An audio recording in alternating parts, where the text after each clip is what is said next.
옛날 조선시대 경상도의 한적한 산골짜기, 대박골에는 딱 두 집만이 서로를 이웃하며 자리하고 있었습니다.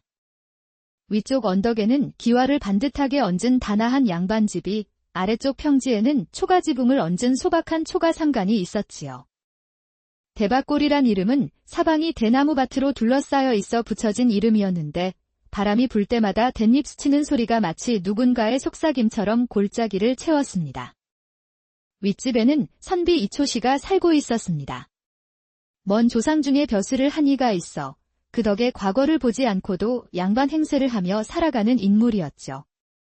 키는 크지 않았지만 늘 꼿꼿하게 허리를 세우고 다녀 위엄 있어 보였고, 가늘고 긴 눈매와 오뚝한 콧날, 얇은 입술은 그의 차가운 성정을 드러내는 듯 했습니다. 그는 흰 도포자락을 펄럭이며 걸을 때마다 양반의 기품이 넘쳐 흘렀지만, 실은 글재주가 뛰어나지 않아 과거 시험에 번번이 낙방한 아픔을 지니고 있었습니다. 하지만 그는 자신의 실패를 인정하지 않고 오히려 시험관들이 자신의 재주를 알아보지 못했다며 도도하게 굴곤 했습니다. 이보게, 오늘도 경서를 읽다가 해가 넘어갔구려. 달이 밝으니 오늘 밤에는 시 한 수 읊어볼까 하네? 이초씨는 대개 이렇게 자신의 학식을 자랑하는 말투로 아내에게 말을 건넸지만, 실제로는 책을 펴놓고 졸다가 일어난 것이 대부분이었습니다. 그의 아내는 멀리 한양 명문가 출신으로 부잣집 맏며느리 같은 우아하고 덕스러운 자태를 지녔습니다.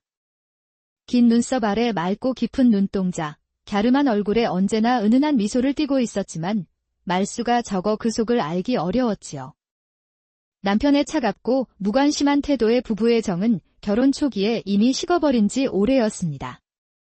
반면 아랫집에는 대근이네가 살고 있었습니다. 대근이는 부채, 대바구니 등 온갖 대나무 제품을 만들어 장에 내다 파는 장사꾼이었죠. 얼굴은 햇볕에 그을려 검붉었고 울퉁불퉁한 근육질 몸에 손바닥은 굳은 살이 박여 거칠었지만 대나무를 다루는 솜씨만큼은 누구보다 뛰어났습니다. 그는 원래 남쪽 바닷가 마을 출신으로 20살에 대나무 세공 기술을 배워 25에 지금의 아내를 만나 이곳 대박골에 정착했습니다. 아이고, 허리야. 오늘도 죽도록 일했구먼. 여보, 술 한 사발 가져오소.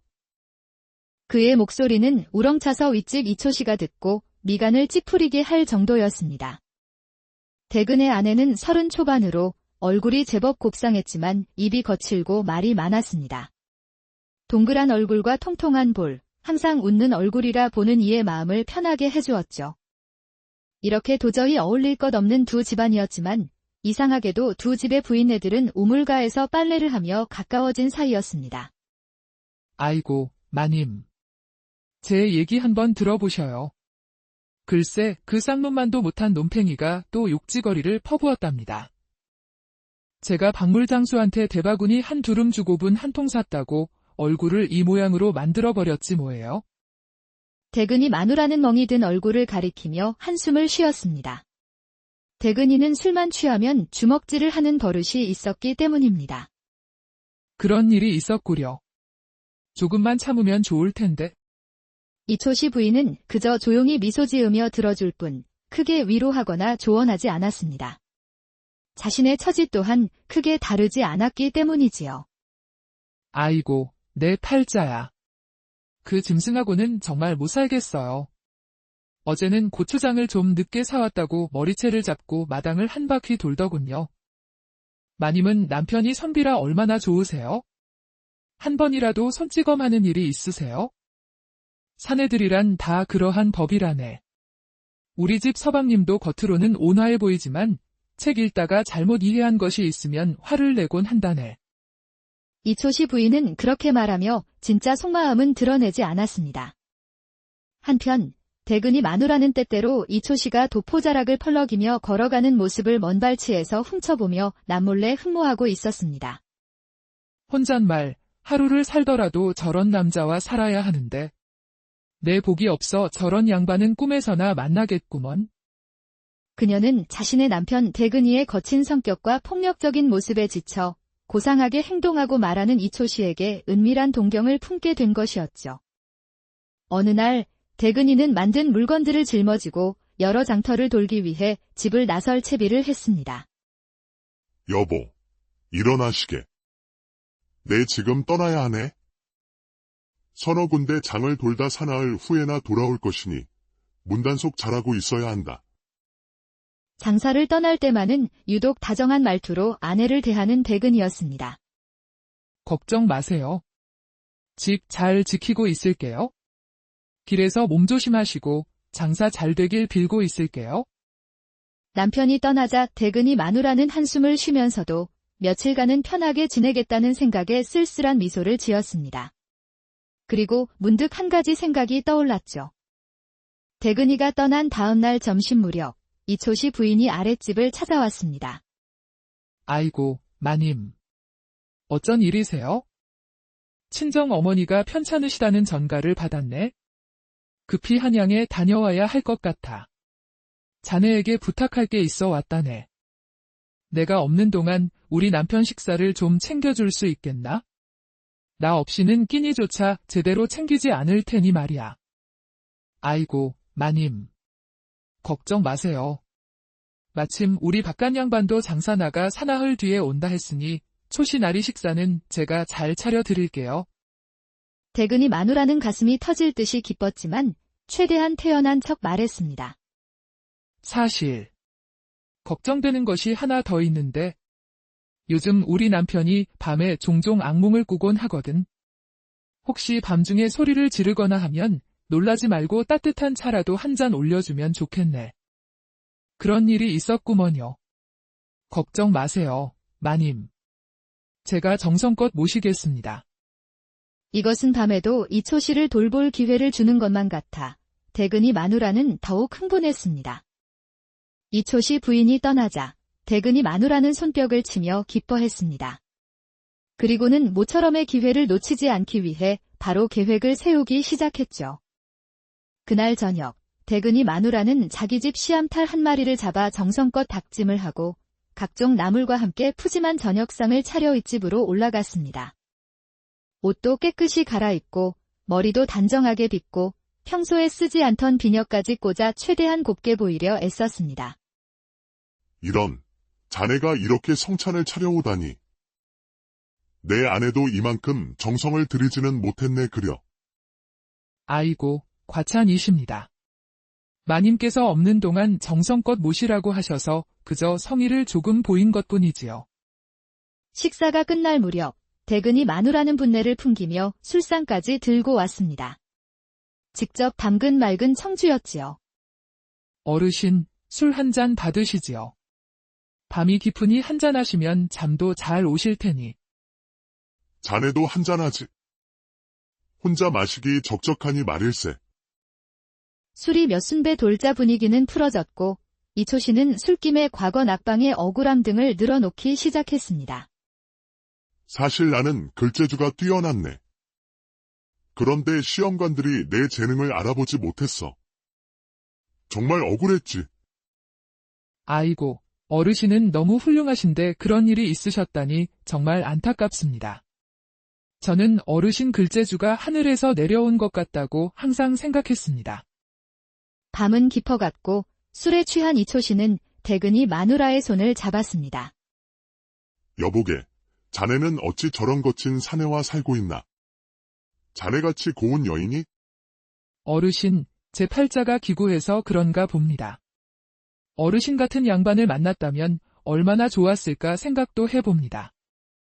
이초씨는 취한 채 비틀거렸고 대근이 마누라는 그를 부축해 침소로 안내했습니다. 어르신, 조심하세요.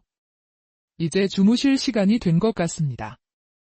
술에 취한 이초씨는 그대로 쓰러져 버렸고 대근이 마누라는 잠시 망설이다가 결심한 듯 촛불을 끄고 치마끈을 풀었습니다. 하지만 기대와 달리 이초씨는 그저 어린아이 같을 뿐이었습니다. 가느다란 두 다리 사이에 보잘것없는 것이 있었는데 서너 번 깜짝깜짝하고는 그만 쓰러져 코를 골기 시작했지요.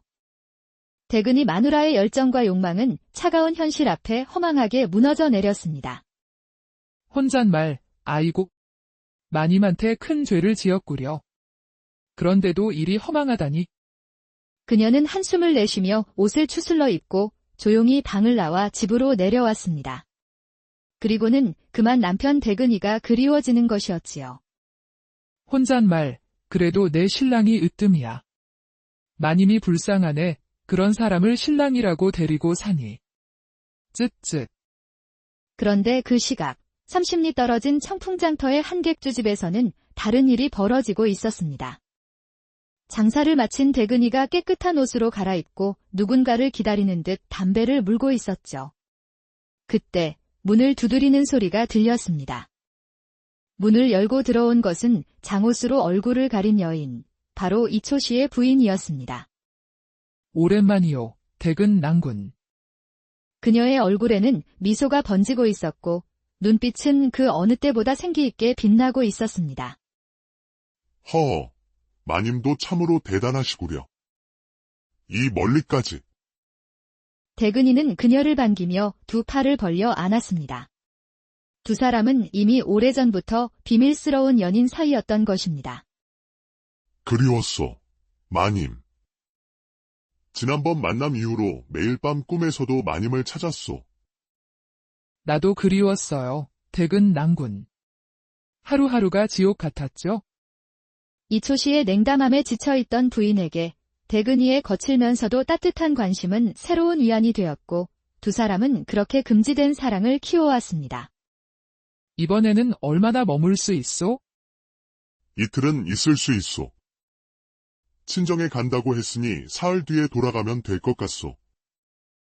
그럼 이틀 동안 내가 마님을 행복하게 해드리겠소? 두 사람의 은밀한 만남은 깊은 밤까지 이어졌습니다. 그들은 서로의 몸과 마음을 나누며 각자의 결혼 생활에서 채울 수 없었던 진정한 사랑을 나누었습니다.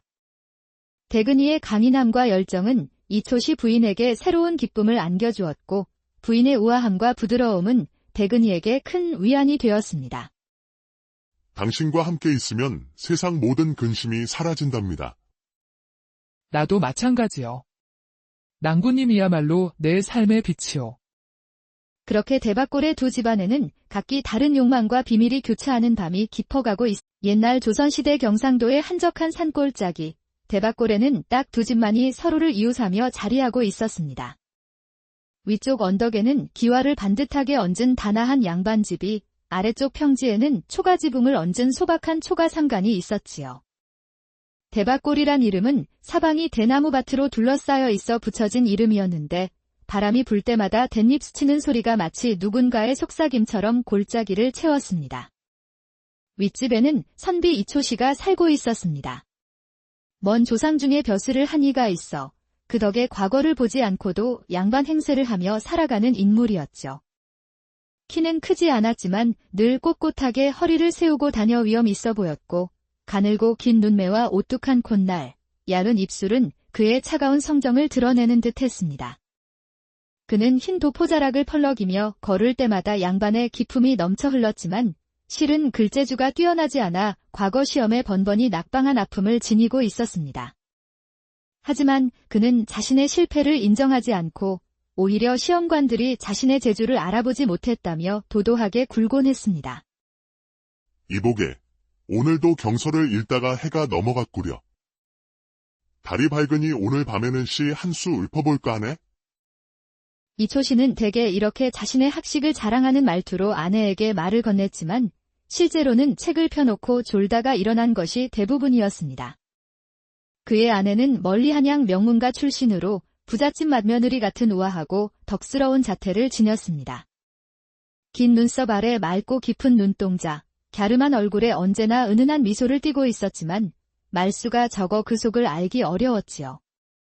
남편의 차갑고 무관심한 태도의 부부의 정은 결혼 초기에 이미 식어버린 지 오래였습니다. 반면 아랫집에는 대근이네가 살고 있었습니다. 대근이는 부채, 대바구니 등 온갖 대나무 제품을 만들어 장에 내다 파는 장사꾼이었죠. 얼굴은 햇볕에 그을려 검붉었고 울퉁불퉁한 근육질 몸에 손바닥은 굳은 살이 박여 거칠었지만 대나무를 다루는 솜씨만큼은 누구보다 뛰어났습니다. 그는 원래 남쪽 바닷가 마을 출신으로 20살에 대나무 세공 기술을 배워 25에 지금의 아내를 만나 이곳 대박골에 정착했습니다. 아이고, 허리야. 오늘도 죽도록 일했구먼. 여보, 술 한 사발 가져오소. 그의 목소리는 우렁차서 윗집 이초씨가 듣고 미간을 찌푸리게 할 정도였습니다. 대근의 아내는 30 초반으로 얼굴이 제법 곱상했지만 입이 거칠고 말이 많았습니다. 동그란 얼굴과 통통한 볼, 항상 웃는 얼굴이라 보는 이의 마음을 편하게 해주었죠. 이렇게 도저히 어울릴 것 없는 두 집안이었지만 이상하게도 두 집의 부인네들은 우물가에서 빨래를 하며 가까워진 사이였습니다. 아이고, 마님. 제 얘기 한번 들어보셔요. 글쎄 그 쌍놈만도 못한 놈팽이가 또 욕지거리를 퍼부었답니다. 제가 박물장수한테 대바구니 한 두름 주고분 한 통 샀다고 얼굴을 이 모양으로 만들어버렸지 뭐예요. 대근이 마누라는 멍이 든 얼굴을 가리키며 한숨을 쉬었습니다. 대근이는 술만 취하면 주먹질을 하는 버릇이 있었기 때문입니다. 그런 일이 있었구려. 조금만 참으면 좋을 텐데. 이초씨 부인은 그저 조용히 미소 지으며 들어줄 뿐 크게 위로하거나 조언하지 않았습니다. 자신의 처지 또한 크게 다르지 않았기 때문이지요. 아이고, 내 팔자야. 그 짐승하고는 정말 못 살겠어요. 어제는 고추장을 좀 늦게 사왔다고 머리채를 잡고 마당을 한 바퀴 돌더군요. 마님은 남편이 선비라 얼마나 좋으세요? 한 번이라도 손찌검하는 일이 있으세요? 사내들이란 다 그러한 법이라네. 우리 집 서방님도 겉으로는 온화해 보이지만 책 읽다가 잘못 이해한 것이 있으면 화를 내곤 한다네. 이초씨 부인은 그렇게 말하며 진짜 속마음은 드러내지 않았습니다. 한편 대근이 마누라는 때때로 이초씨가 도포자락을 펄럭이며 걸어가는 모습을 먼 발치에서 훔쳐보며 남몰래 흠모하고 있었습니다. 혼잣말, 하루를 살더라도 저런 남자와 살아야 하는데 내 복이 없어 저런 양반은 꿈에서나 만나겠구먼. 그녀는 자신의 남편 대근이의 거친 성격과 폭력적인 모습에 지쳐 고상하게 행동하고 말하는 이초씨에게 은밀한 동경을 품게 된 것이었죠. 어느 날 대근이는 만든 물건들을 짊어지고 여러 장터를 돌기 위해 집을 나설 채비를 했습니다. 여보, 일어나시게. 내 지금 떠나야 하네. 서너 군데 장을 돌다 사나흘 후에나 돌아올 것이니 문단속 잘하고 있어야 한다. 장사를 떠날 때만은 유독 다정한 말투로 아내를 대하는 대근이었습니다. 걱정 마세요. 집 잘 지키고 있을게요. 길에서 몸 조심하시고 장사 잘 되길 빌고 있을게요. 남편이 떠나자 대근이 마누라는 한숨을 쉬면서도 며칠간은 편하게 지내겠다는 생각에 쓸쓸한 미소를 지었습니다. 그리고 문득 한 가지 생각이 떠올랐죠. 대근이가 떠난 다음 날 점심 무렵 이초씨 부인이 아랫집을 찾아왔습니다. 아이고, 마님. 어쩐 일이세요? 친정 어머니가 편찮으시다는 전가를 받았네. 급히 한양에 다녀와야 할 것 같아. 자네에게 부탁할 게 있어 왔다네. 내가 없는 동안 우리 남편 식사를 좀 챙겨줄 수 있겠나? 나 없이는 끼니조차 제대로 챙기지 않을 테니 말이야. 아이고, 마님.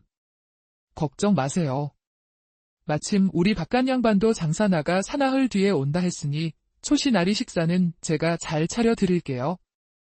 대근이 마누라는 가슴이 터질 듯이 기뻤지만 최대한 태연한 척 말했습니다. 사실 걱정되는 것이 하나 더 있는데 요즘 우리 남편이 밤에 종종 악몽을 꾸곤 하거든. 혹시 밤중에 소리를 지르거나 하면 놀라지 말고 따뜻한 차라도 한 잔 올려주면 좋겠네. 그런 일이 있었구먼요. 걱정 마세요, 마님. 제가 정성껏 모시겠습니다.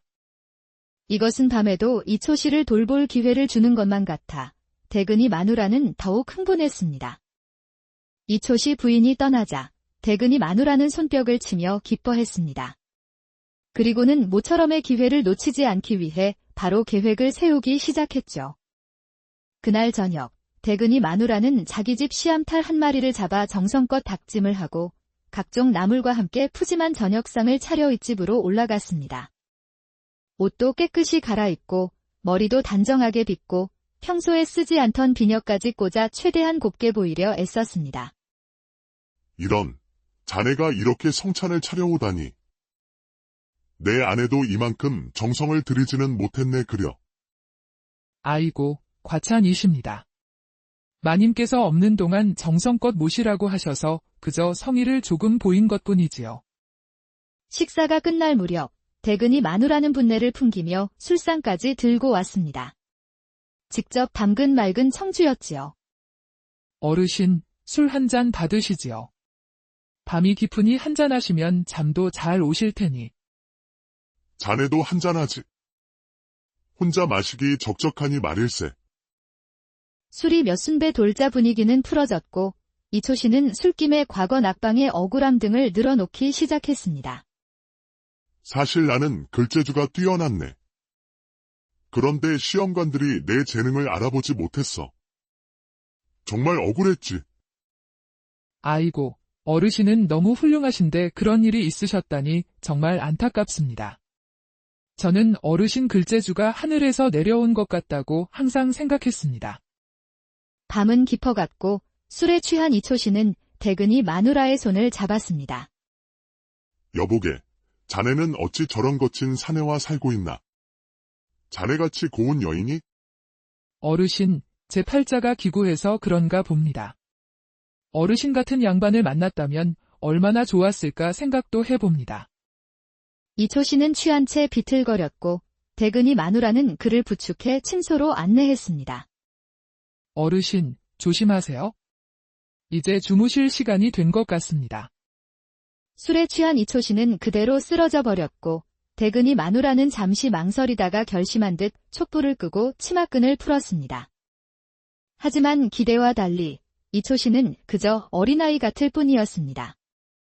가느다란 두 다리 사이에 보잘것없는 것이 있었는데 서너 번 깜짝깜짝하고는 그만 쓰러져 코를 골기 시작했지요. 대근이 마누라의 열정과 욕망은 차가운 현실 앞에 허망하게 무너져 내렸습니다. 혼잣말, 아이고. 마님한테 큰 죄를 지었구려. 그런데도 일이 허망하다니.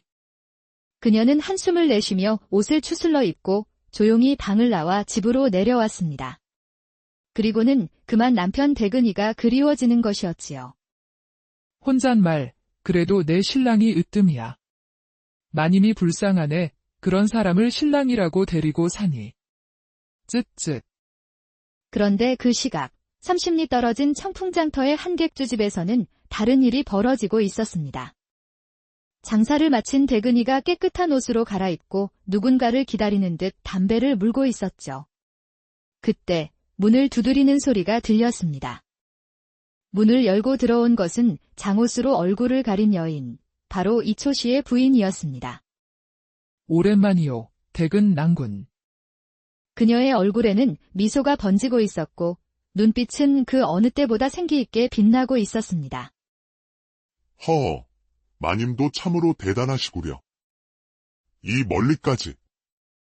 대근이는 그녀를 반기며 두 팔을 벌려 안았습니다. 두 사람은 이미 오래전부터 비밀스러운 연인 사이였던 것입니다. 그리웠소, 마님. 지난번 만남 이후로 매일 밤 꿈에서도 마님을 찾았소. 나도 그리웠어요, 대근 낭군. 하루하루가 지옥 같았죠? 이초 씨의 냉담함에 지쳐있던 부인에게 대근이의 거칠면서도 따뜻한 관심은 새로운 위안이 되었고 두 사람은 그렇게 금지된 사랑을 키워왔습니다. 이번에는 얼마나 머물 수 있소? 이틀은 있을 수 있소. 친정에 간다고 했으니 사흘 뒤에 돌아가면 될 것 같소. 그럼 이틀 동안 내가 마님을 행복하게 해드리겠소? 두 사람의 은밀한 만남은 깊은 밤까지 이어졌습니다. 그들은 서로의 몸과 마음을 나누며 각자의 결혼 생활에서 채울 수 없었던 진정한 사랑을 나누었습니다. 대근이의 강인함과 열정은 이초시 부인에게 새로운 기쁨을 안겨주었고 부인의 우아함과 부드러움은 대근이에게 큰 위안이 되었습니다. 당신과 함께 있으면 세상 모든 근심이 사라진답니다. 나도 마찬가지요. 낭군님이야말로 내 삶의 빛이요. 그렇게 대박골의 두 집안에는 각기 다른 욕망과 비밀이 교차하는 밤이 깊어가고 옛날 조선시대 경상도의 한적한 산골짜기, 대박골에는 딱 두 집만이 서로를 이웃하며 자리하고 있었습니다. 위쪽 언덕에는 기와를 반듯하게 얹은 다나한 양반집이, 아래쪽 평지에는 초가지붕을 얹은 소박한 초가상간이 있었지요. 대박골이란 이름은 사방이 대나무밭으로 둘러싸여 있어 붙여진 이름이었는데, 바람이 불 때마다 댄잎 스치는 소리가 마치 누군가의 속삭임처럼 골짜기를 채웠습니다. 윗집에는 선비 이초씨가 살고 있었습니다. 먼 조상 중에 벼슬을 한 이가 있어 그 덕에 과거를 보지 않고도 양반 행세를 하며 살아가는 인물이었죠. 키는 크지 않았지만 늘 꼿꼿하게 허리를 세우고 다녀 위엄 있어 보였고, 가늘고 긴 눈매와 오뚝한 콧날, 얇은 입술은 그의 차가운 성정을 드러내는 듯 했습니다. 그는 흰 도포자락을 펄럭이며 걸을 때마다 양반의 기품이 넘쳐 흘렀지만, 실은 글재주가 뛰어나지 않아 과거 시험에 번번이 낙방한 아픔을 지니고 있었습니다. 하지만 그는 자신의 실패를 인정하지 않고 오히려 시험관들이 자신의 재주를 알아보지 못했다며 도도하게 굴곤 했습니다. 이보게, 오늘도 경서를 읽다가 해가 넘어갔구려. 달이 밝으니 오늘 밤에는 시 한 수 읊어볼까 하네? 이초씨는 대개 이렇게 자신의 학식을 자랑하는 말투로 아내에게 말을 건넸지만, 실제로는 책을 펴놓고 졸다가 일어난 것이 대부분이었습니다.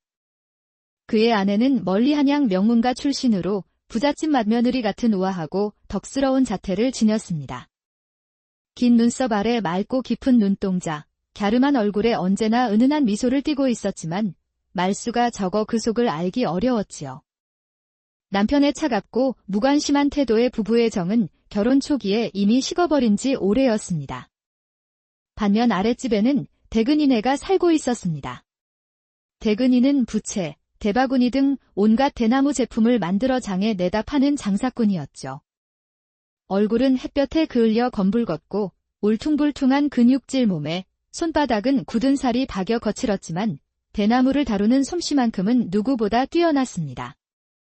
그는 원래 남쪽 바닷가 마을 출신으로 20살에 대나무 세공 기술을 배워 25에 지금의 아내를 만나 이곳 대박골에 정착했습니다. 아이고, 허리야. 오늘도 죽도록 일했구먼. 여보, 술 한 사발 가져오소. 그의 목소리는 우렁차서 윗집 이초씨가 듣고 미간을 찌푸리게 할 정도였습니다. 대근의 아내는 30 초반으로 얼굴이 제법 곱상했지만 입이 거칠고 말이 많았습니다. 동그란 얼굴과 통통한 볼, 항상 웃는 얼굴이라 보는 이의 마음을 편하게 해주었죠. 이렇게 도저히 어울릴 것 없는 두 집안이었지만 이상하게도 두 집의 부인네들은 우물가에서 빨래를 하며 가까워진 사이였습니다. 아이고, 마님.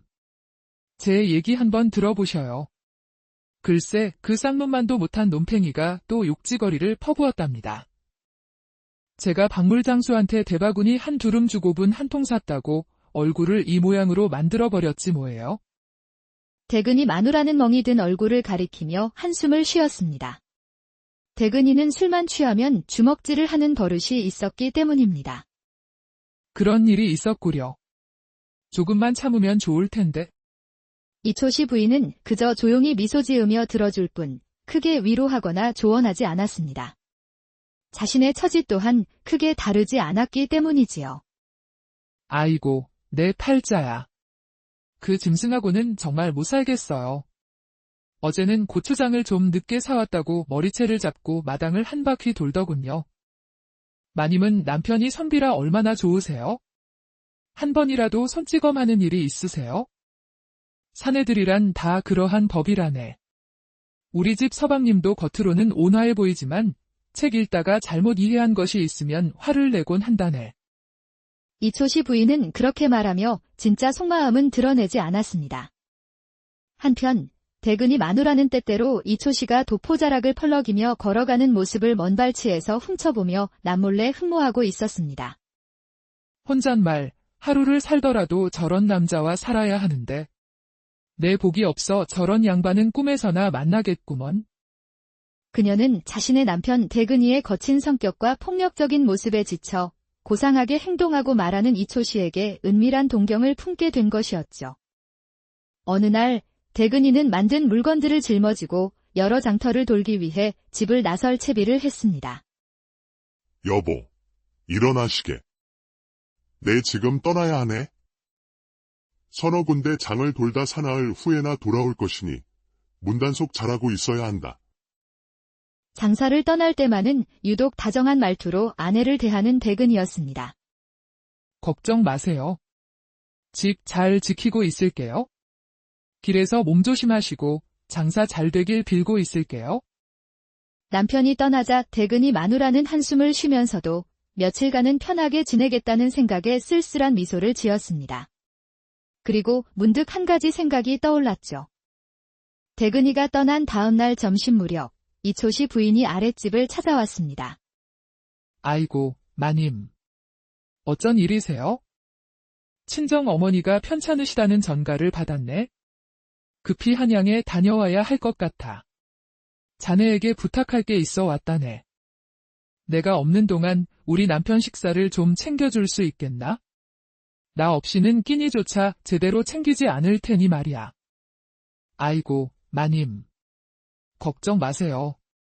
마침 우리 바깥 양반도 장사 나가 사나흘 뒤에 온다 했으니 초시나리 식사는 제가 잘 차려드릴게요. 대근이 마누라는 가슴이 터질 듯이 기뻤지만 최대한 태연한 척 말했습니다. 사실 걱정되는 것이 하나 더 있는데 요즘 우리 남편이 밤에 종종 악몽을 꾸곤 하거든. 혹시 밤중에 소리를 지르거나 하면 놀라지 말고 따뜻한 차라도 한 잔 올려주면 좋겠네. 그런 일이 있었구먼요. 걱정 마세요, 마님. 제가 정성껏 모시겠습니다. 이것은 밤에도 이초씨를 돌볼 기회를 주는 것만 같아 대근이 마누라는 더욱 흥분했습니다. 이초씨 부인이 떠나자 대근이 마누라는 손뼉을 치며 기뻐했습니다.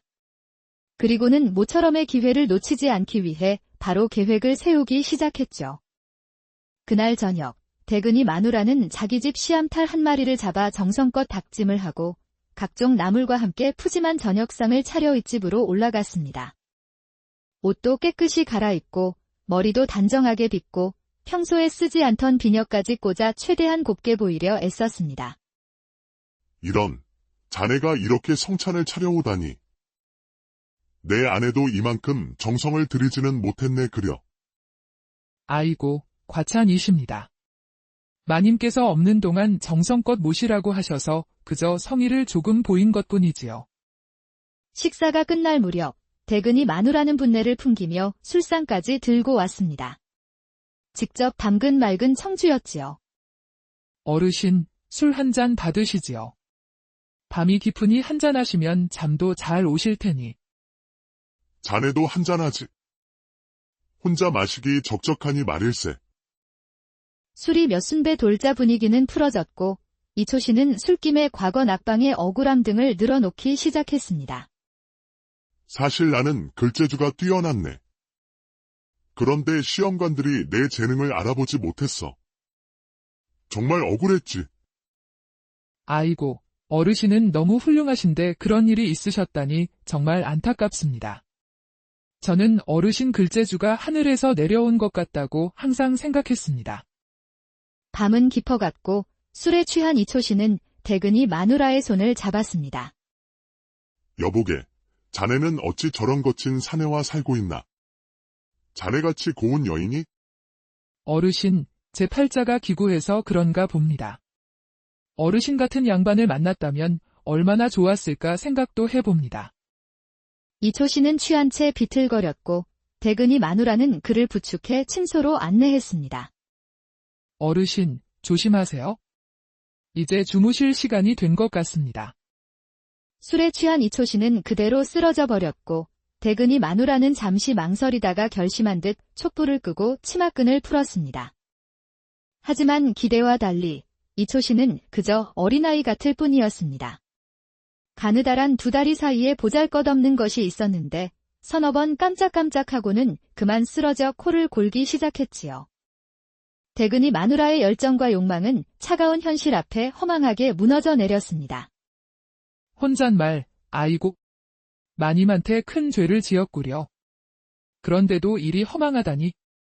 그녀는 한숨을 내쉬며 옷을 추슬러 입고 조용히 방을 나와 집으로 내려왔습니다. 그리고는 그만 남편 대근이가 그리워지는 것이었지요. 혼잣말, 그래도 내 신랑이 으뜸이야. 마님이 불쌍하네. 그런 사람을 신랑이라고 데리고 사니. 쯧쯧. 그런데 그 시각, 30리 떨어진 청풍장터의 한객주집에서는 다른 일이 벌어지고 있었습니다. 장사를 마친 대근이가 깨끗한 옷으로 갈아입고 누군가를 기다리는 듯 담배를 물고 있었죠. 그때 문을 두드리는 소리가 들렸습니다. 문을 열고 들어온 것은 장옷으로 얼굴을 가린 여인, 바로 이초 씨의 부인이었습니다. 오랜만이요, 대근 낭군.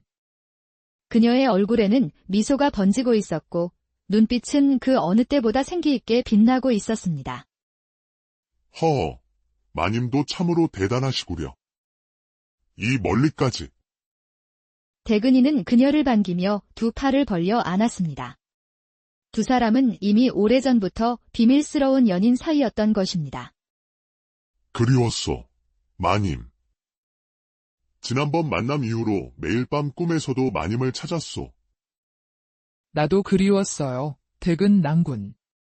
하루하루가 지옥 같았죠? 이초 씨의 냉담함에 지쳐있던 부인에게 대근이의 거칠면서도 따뜻한 관심은 새로운 위안이 되었고 두 사람은 그렇게 금지된 사랑을 키워왔습니다. 이번에는 얼마나 머물 수 있소? 이틀은 있을 수 있소.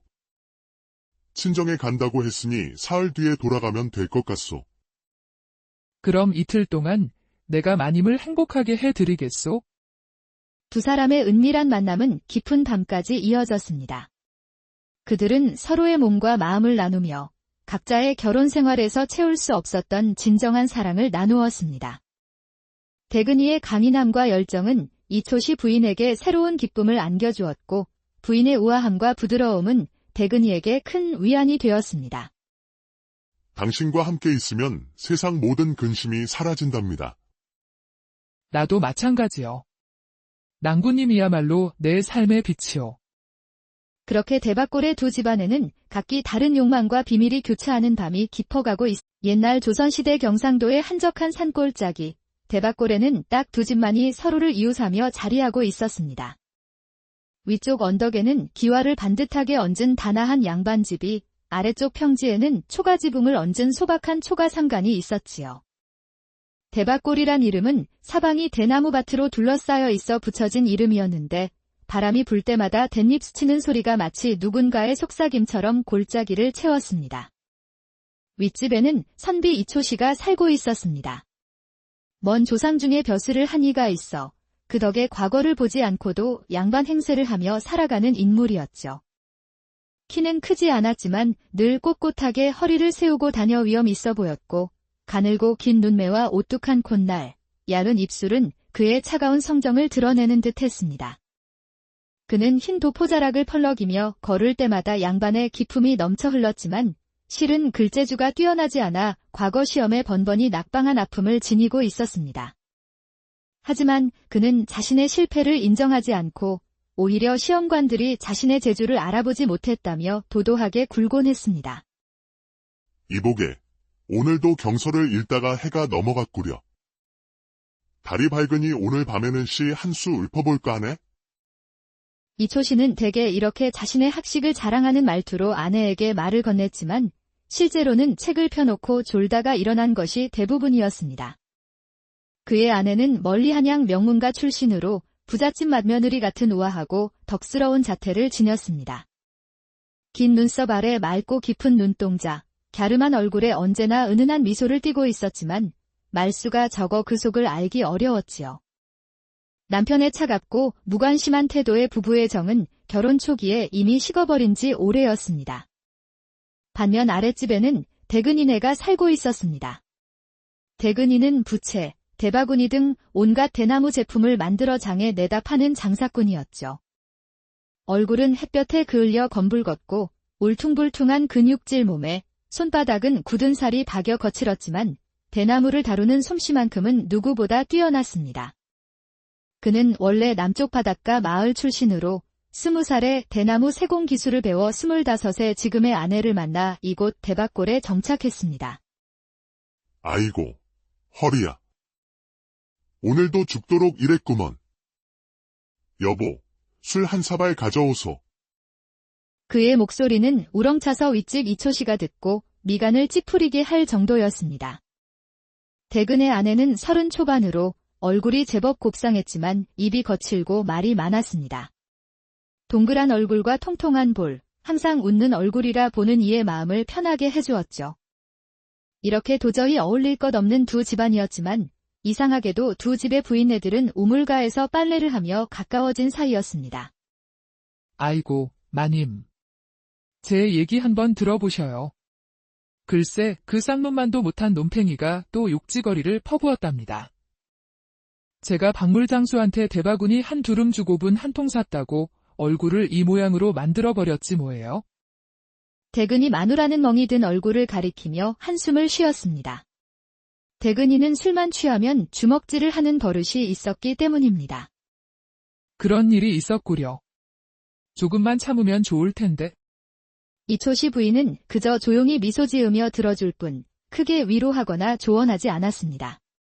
자신의 처지 또한 크게 다르지 않았기 때문이지요. 아이고, 내 팔자야.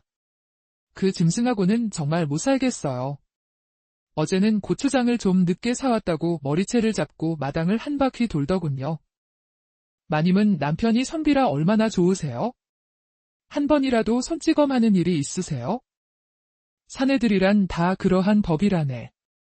우리 집 서방님도 겉으로는 온화해 보이지만 책 읽다가 잘못 이해한 것이 있으면 화를 내곤 한다네. 이초씨 부인은 그렇게 말하며 진짜 속마음은 드러내지 않았습니다. 한편 대근이 마누라는 때때로 이초씨가 도포자락을 펄럭이며 걸어가는 모습을 먼 발치에서 훔쳐보며 남몰래 흠모하고 있었습니다. 혼잣말, 하루를 살더라도 저런 남자와 살아야 하는데 내 복이 없어 저런 양반은 꿈에서나 만나겠구먼. 그녀는 자신의 남편 대근이의 거친 성격과 폭력적인 모습에 지쳐 고상하게 행동하고 말하는 이초씨에게 은밀한 동경을 품게 된 것이었죠. 어느 날 대근이는 만든 물건들을 짊어지고 여러 장터를 돌기 위해 집을 나설 채비를 했습니다. 여보, 일어나시게. 내 지금 떠나야 하네. 서너 군데 장을 돌다 사나흘 후에나 돌아올 것이니 문단속 잘하고 있어야 한다. 장사를 떠날 때만은 유독 다정한 말투로 아내를 대하는 대근이었습니다. 걱정 마세요. 집 잘 지키고 있을게요. 길에서 몸 조심하시고 장사 잘 되길 빌고 있을게요. 남편이 떠나자 대근이 마누라는 한숨을 쉬면서도 며칠간은 편하게 지내겠다는 생각에 쓸쓸한 미소를 지었습니다. 그리고 문득 한 가지 생각이 떠올랐죠. 대근이가 떠난 다음 날 점심 무렵 이초씨 부인이 아랫집을 찾아왔습니다. 아이고, 마님. 어쩐 일이세요? 친정 어머니가 편찮으시다는 전가를 받았네. 급히 한양에 다녀와야 할 것 같아. 자네에게 부탁할 게 있어 왔다네. 내가 없는 동안 우리 남편 식사를 좀 챙겨줄 수 있겠나? 나 없이는 끼니조차 제대로 챙기지 않을 테니 말이야. 아이고, 마님. 걱정 마세요. 마침 우리 바깥 양반도 장사 나가 사나흘 뒤에 온다 했으니 초시나리 식사는 제가 잘 차려드릴게요. 대근이 마누라는 가슴이 터질 듯이 기뻤지만 최대한 태연한 척 말했습니다.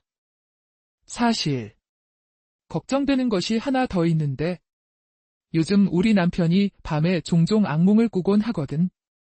혹시 밤중에 소리를 지르거나 하면 놀라지 말고 따뜻한 차라도 한 잔 올려주면 좋겠네. 그런 일이 있었구먼요. 걱정 마세요, 마님. 제가 정성껏 모시겠습니다. 이것은 밤에도 이초씨를 돌볼 기회를 주는 것만 같아 대근이 마누라는 더욱 흥분했습니다. 이초씨 부인이 떠나자 대근이 마누라는 손뼉을 치며 기뻐했습니다.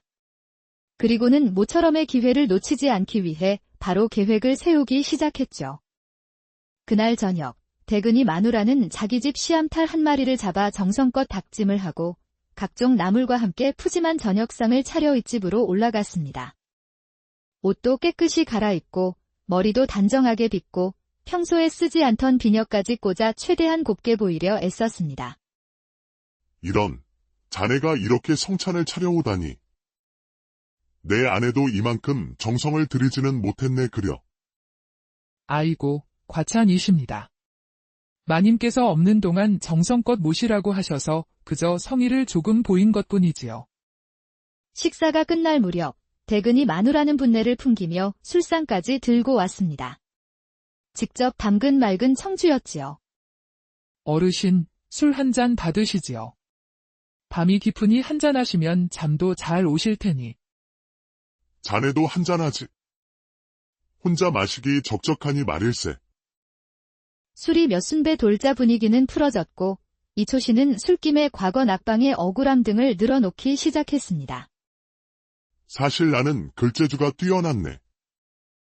그런데 시험관들이 내 재능을 알아보지 못했어. 정말 억울했지. 아이고, 어르신은 너무 훌륭하신데 그런 일이 있으셨다니 정말 안타깝습니다. 저는 어르신 글재주가 하늘에서 내려온 것 같다고 항상 생각했습니다. 밤은 깊어갔고 술에 취한 이초 씨는 대근이 마누라의 손을 잡았습니다. 여보게, 자네는 어찌 저런 거친 사내와 살고 있나? 자네같이 고운 여인이? 어르신, 제 팔자가 기구해서 그런가 봅니다. 어르신 같은 양반을 만났다면 얼마나 좋았을까 생각도 해봅니다. 이초 씨는 취한 채 비틀거렸고 대근이 마누라는 그를 부축해 침소로 안내했습니다. 어르신, 조심하세요. 이제 주무실 시간이 된 것 같습니다. 술에 취한 이초 씨는 그대로 쓰러져 버렸고 대근이 마누라는 잠시 망설이다가 결심한 듯 촛불을 끄고 치마끈을 풀었습니다. 하지만 기대와 달리 이초 씨는 그저 어린아이 같을 뿐이었습니다. 가느다란 두 다리 사이에 보잘것없는 것이 있었는데 서너 번 깜짝깜짝하고는 그만 쓰러져 코를 골기 시작했지요. 대근이 마누라의 열정과 욕망은 차가운 현실 앞에 허망하게 무너져 내렸습니다. 혼잣말, 아이고, 마님한테 큰 죄를 지었구려. 그런데도 일이 허망하다니. 그녀는 한숨을 내쉬며 옷을 추슬러 입고 조용히 방을 나와 집으로 내려왔습니다.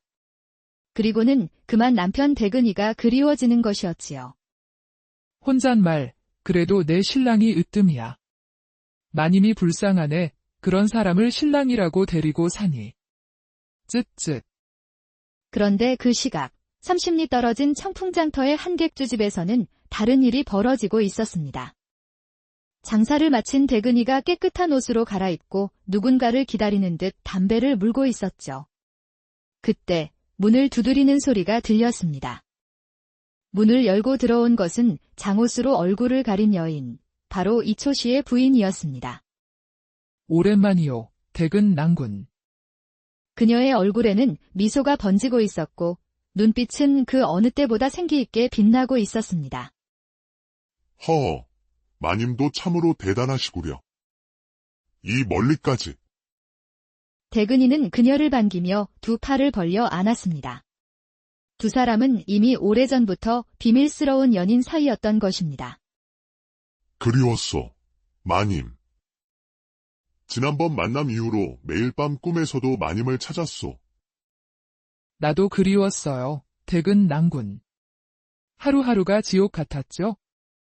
이초 씨의 냉담함에 지쳐있던 부인에게 대근이의 거칠면서도 따뜻한 관심은 새로운 위안이 되었고 두 사람은 그렇게 금지된 사랑을 키워왔습니다.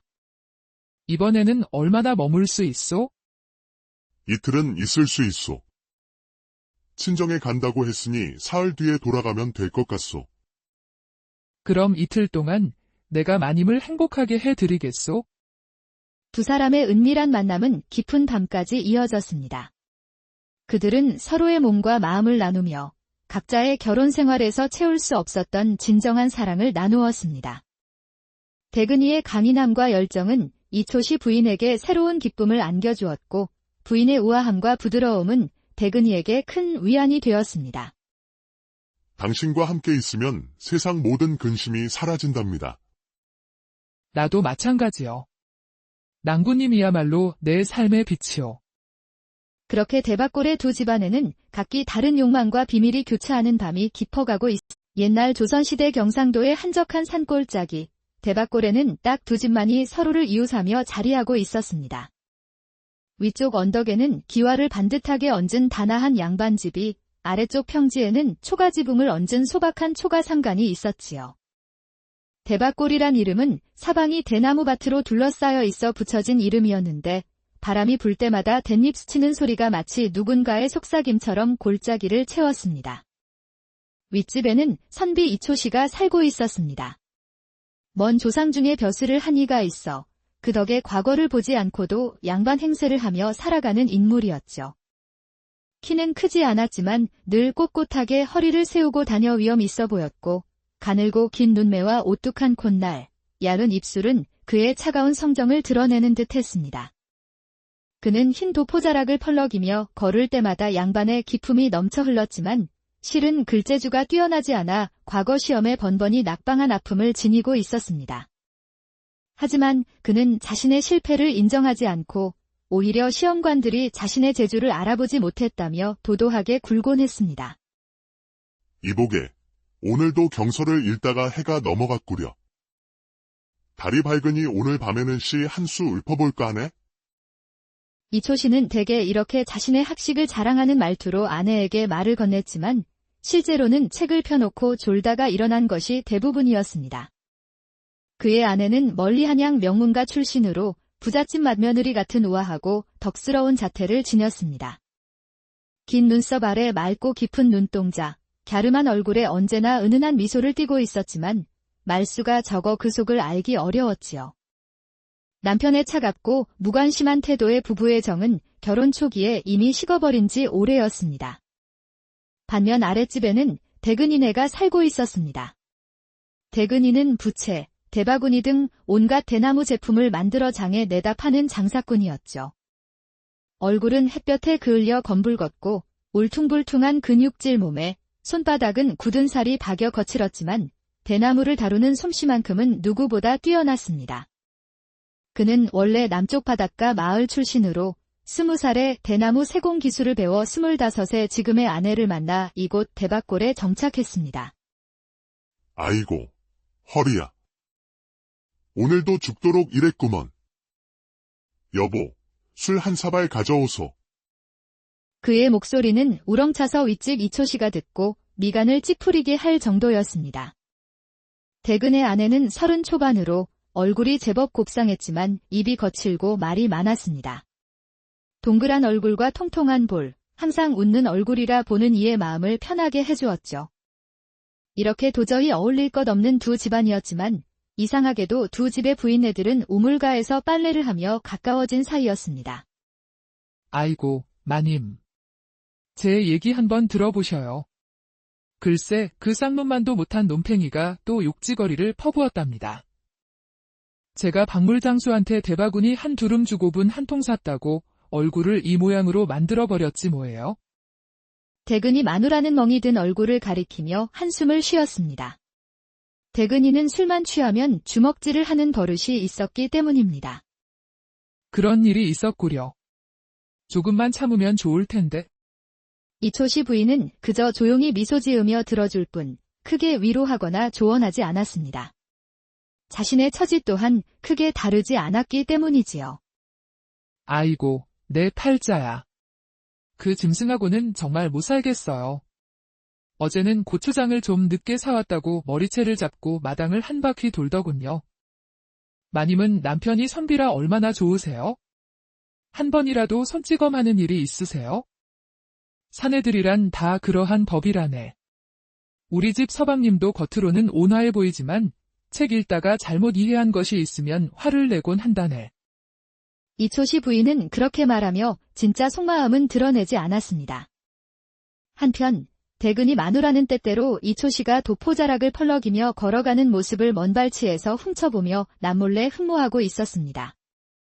혼잣말, 하루를 살더라도 저런 남자와 살아야 하는데 내 복이 없어 저런 양반은 꿈에서나 만나겠구먼. 그녀는 자신의 남편 대근이의 거친 성격과 폭력적인 모습에 지쳐 고상하게 행동하고 말하는 이초씨에게 은밀한 동경을 품게 된 것이었죠. 어느 날 대근이는 만든 물건들을 짊어지고 여러 장터를 돌기 위해 집을 나설 채비를 했습니다. 여보, 일어나시게. 내 지금 떠나야 하네. 서너 군데 장을 돌다 사나흘 후에나 돌아올 것이니 문단속 잘하고 있어야 한다. 장사를 떠날 때만은 유독 다정한 말투로 아내를 대하는 대근이었습니다. 걱정 마세요. 집 잘 지키고 있을게요. 길에서 몸 조심하시고 장사 잘 되길 빌고 있을게요. 남편이 떠나자 대근이 마누라는 한숨을 쉬면서도 며칠간은 편하게 지내겠다는 생각에 쓸쓸한 미소를 지었습니다. 그리고 문득 한 가지 생각이 떠올랐죠. 대근이가 떠난 다음 날 점심 무렵 이초시 부인이 아랫집을 찾아왔습니다. 아이고, 마님. 어쩐 일이세요? 친정 어머니가 편찮으시다는 전가를 받았네. 급히 한양에 다녀와야 할 것 같아. 자네에게 부탁할 게 있어 왔다네. 내가 없는 동안 우리 남편 식사를 좀 챙겨줄 수 있겠나? 나 없이는 끼니조차 제대로 챙기지 않을 테니 말이야. 아이고, 마님. 걱정 마세요. 마침 우리 바깥 양반도 장사 나가 사나흘 뒤에 온다 했으니 초시나리 식사는 제가 잘 차려드릴게요. 대근이 마누라는 가슴이 터질 듯이 기뻤지만 최대한 태연한 척 말했습니다. 사실 걱정되는 것이 하나 더 있는데 요즘 우리 남편이 밤에 종종 악몽을 꾸곤 하거든. 혹시 밤중에 소리를 지르거나 하면 놀라지 말고 따뜻한 차라도 한 잔 올려주면 좋겠네. 그런 일이 있었구먼요. 걱정 마세요, 마님. 제가 정성껏 모시겠습니다. 이것은 밤에도 이초씨를 돌볼 기회를 주는 것만 같아 대근이 마누라는 더욱 흥분했습니다. 이초씨 부인이 떠나자 대근이 마누라는 손뼉을 치며 기뻐했습니다. 그리고는 모처럼의 기회를 놓치지 않기 위해 바로 계획을 세우기 시작했죠. 그날 저녁, 대근이 마누라는 자기 집 씨암탉 한 마리를 잡아 정성껏 닭찜을 하고 각종 나물과 함께 푸짐한 저녁상을 차려 윗집으로 올라갔습니다. 옷도 깨끗이 갈아입고 머리도 단정하게 빗고 평소에 쓰지 않던 비녀까지 꽂아 최대한 곱게 보이려 애썼습니다. 이런, 자네가 이렇게 성찬을 차려오다니. 내 아내도 이만큼 정성을 들이지는 못했네 그려. 아이고, 과찬이십니다. 마님께서 없는 동안 정성껏 모시라고 하셔서 그저 성의를 조금 보인 것뿐이지요. 식사가 끝날 무렵 대근이 마누라는 분내를 풍기며 술상까지 들고 왔습니다. 직접 담근 맑은 청주였지요. 어르신, 술 한 잔 받으시지요. 밤이 깊으니 한 잔 하시면 잠도 잘 오실 테니. 자네도 한잔하지. 혼자 마시기 적적하니 말일세. 술이 몇 순배 돌자 분위기는 풀어졌고 이초씨는 술김에 과거 낙방의 억울함 등을 늘어놓기 시작했습니다. 사실 나는 글재주가 뛰어났네. 그런데 시험관들이 내 재능을 알아보지 못했어. 정말 억울했지. 아이고, 어르신은 너무 훌륭하신데 그런 일이 있으셨다니 정말 안타깝습니다. 저는 어르신 글재주가 하늘에서 내려온 것 같다고 항상 생각했습니다. 밤은 깊어갔고 술에 취한 이초씨는 대근이 마누라의 손을 잡았습니다. 여보게, 자네는 어찌 저런 거친 사내와 살고 있나? 자네같이 고운 여인이? 어르신, 제 팔자가 기구해서 그런가 봅니다. 어르신 같은 양반을 만났다면 얼마나 좋았을까 생각도 해봅니다. 이초씨는 취한 채 비틀거렸고 대근이 마누라는 그를 부축해 침소로 안내했습니다. 어르신, 조심하세요. 이제 주무실 시간이 된 것 같습니다. 술에 취한 이초씨는 그대로 쓰러져 버렸고 대근이 마누라는 잠시 망설이다가 결심한 듯 촛불을 끄고 치마끈을 풀었습니다. 하지만 기대와 달리 이초씨는 그저 어린아이 같을 뿐이었습니다. 가느다란 두 다리 사이에 보잘것없는 것이 있었는데 서너 번 깜짝깜짝하고는 그만 쓰러져 코를 골기 시작했지요. 대근이 마누라의 열정과 욕망은 차가운 현실 앞에 허망하게 무너져 내렸습니다. 혼잣말, 아이고, 마님한테 큰 죄를 지었구려. 그런데도 일이 허망하다니. 그녀는 한숨을 내쉬며 옷을 추슬러 입고 조용히 방을 나와 집으로 내려왔습니다. 그리고는 그만 남편 대근이가 그리워지는 것이었지요. 혼잣말, 그래도 내 신랑이 으뜸이야. 마님이 불쌍하네. 그런 사람을 신랑이라고 데리고 사니.